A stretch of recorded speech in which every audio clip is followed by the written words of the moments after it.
મહારાષ્ટ્રના રાજકારણમાં જે પ્રકારે છેલ્લા ઘણા વર્ષોથી ઉથલપાથલ થઈ રહી છે તેના કારણે આ વખતની વિધાનસભાની ચૂંટણી ખૂબ જ મહત્વની બની હતી, કારણ કે ઘણા બધા રાજકીય પરિવારોના અસ્તિત્વ દાવ પર લાગ્યા હતા। જે રીતે ભારતીય જનતા પાર્ટીએ પોતાની સાથે અન્ય પાર્ટીઓને રાખી હતી તેને લઈને પ્રચાર પ્રસાર પણ કરવામાં આવ્યો અને આખરે તેમને સફળતા પણ મળી છે। મહારાષ્ટ્રના લોકોએ ફરી એક વખત ભારતીય જનતા પાર્ટી અને તેના સાથી પક્ષો ઉપર મોહર મારી દીધી છે।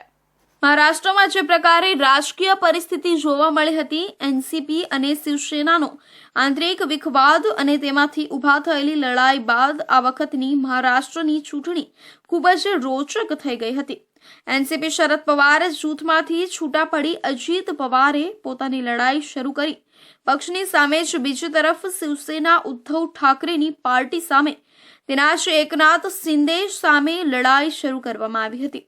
ભાજપ દ્વારા બંને સાથે સારું ગઠબંધન કરીને ચૂંટણીમાં જીત મેળવવા માટે તમામ પ્રકારની રણનીતિ ગ્રાઉન્ડ લેવલ ઉપર ઉતારી હતી, જેના પરિણામ સ્વરૂપે જે પ્રકારની સ્થિતિ હતી અને જે પરિણામ આવવાના હતા તેના કરતાં પણ ભારતીય જનતા પાર્ટી અને તેની સાથેની પાર્ટીના ઉમેદવારોને જીતાડવામાં સફળ રહ્યા અને આખરે મહારાષ્ટ્રની રાજનીતિમાં પરિણામ આવતાની સાથે ચિત્ર સ્પષ્ટ થઈ ગયું છે અને ભારતીય જનતા પાર્ટી સાથેની ગઠબંધનની પાર્ટીઓનો ભવ્ય વિજય થયો છે। મહારાષ્ટ્રમાં પણ અકલ્પનીય જીત મેળવી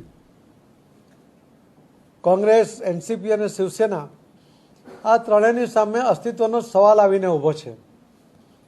કદાચ એમના વાવટા એ વાળવા પડે એવી સ્થિતિ છે, એ વાવટા એમના સમેટાઈ ગયા છે અને એ રીતે એમનું અસ્તિત્વ સામે આવીને ઊભું છે। ત્યારે એમણે આમાંથી પાઠ લેવો જોઈએ કે લોકોને વિકાસમાં રસ છે, લોકોને આક્ષેપો કરીને પોતાનું ધ્યાન પોતાના તરફ ખેંચવાનો જે પ્રયત્ન થાય છે, દેશના હિતને પણ નુકસાન પહોંચાડાય એ પ્રકારના નિવેદનો થાય છે, એ દેશના મતદાર ભાઈ બહેનો ક્યારે એને બરદાસ્ત કરતા નથી, એને સહન કરતા નથી અને એ બધાનું પરિણામ એ આજે મહારાષ્ટ્રમાં પણ જોવા મળ્યું છે। મહારાષ્ટ્રના મતદાર ભાઈ બહેનોને પણ એમણે લીધેલા નિર્ણય માટે એમના આભાર માનું છું અને ત્યાંના કાર્યકર્તાઓ અને આગેવાનોએ મોદી સાહેબના નેતૃત્વમાં, અમિતભાઈ શાહ સાહેબના ગાઈડન્સમાં જે રીતે કામ કર્યું એના કારણે ઇલેક્શન પહેલાંનો જે નેગેટિવ માહોલ હતો એના બદલે આટલો પોઝિટિવ માહોલ બનાવી શક્યા, એના માટે સૌને ખૂબ ખૂબ અભિનંદન આપું છું।